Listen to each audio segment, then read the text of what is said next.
Homemade সিঁদুর বানানো খুবই সুন্দর। ঘরের কটা জিনিস থাকলে আপনি নিজের মতো করে কিন্তু লিকুইড সিঁদুর বানিয়ে নিতেই পারেন। বেশি খরচা নয়, কম খরচার মধ্যে ঘরে যদি আপনাদের জেল থাকে, যে কোনো অ্যালোভেরা জেল, যে কোনো জেল থাকলে জেলটা আপনি সিঁদুর দিয়ে সিঁদুরের মধ্যে একটু দিয়ে দেবেন। তারপরে আপনার ঘরের যে কোনো নারকেল তেল আমি দিয়ে দিলাম, দেখুন কম্বুটা।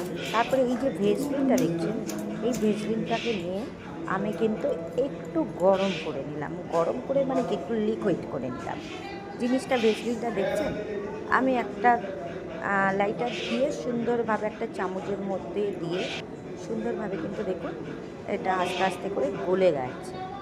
এই যে গলে যাচ্ছে, এই গলে গেলে পুরোটা, তারপরে আপনি কী করবেন, এই সিঁদুরের মধ্যে দিয়ে দেবেন। দিয়ে আপনার কিন্তু সবগুলোর সাথে একসাথে মিশ্রণ করতে হবে। মিক্সড করে দিলে কী হবে, জিনিসটা অনেকক্ষণ ধরে আপনি একটু ঘেটে সুন্দরভাবে একটা মিক্সড করে নিয়ে দেখুন আমার এখানে যে আমি জিনিসগুলো দিয়েছি। তারপরে এরকম সিঁদুরের যদি আপনার জিনিস থাকে, আপনি কিন্তু এই মধ্যে কিন্তু আপনি আস্তে আস্তে ভরে রেখে দিতে পারেন, আর যে কোনো জায়গায় কিন্তু ক্যারি করতে পারেন। এটাতে কী হবে, আপনার সেফটি থাকবে, জিনিসটা কোথাও পড়বে না। আমরা বাঙালিরা কোনো কিছুই ফেলি না, সব জিনিস রেখে দিই। আমিও এটা রেখে দিয়ে আমি আমার সুন্দর মতো জায়গায় কিন্তু জিনিসটা রেখে দিই।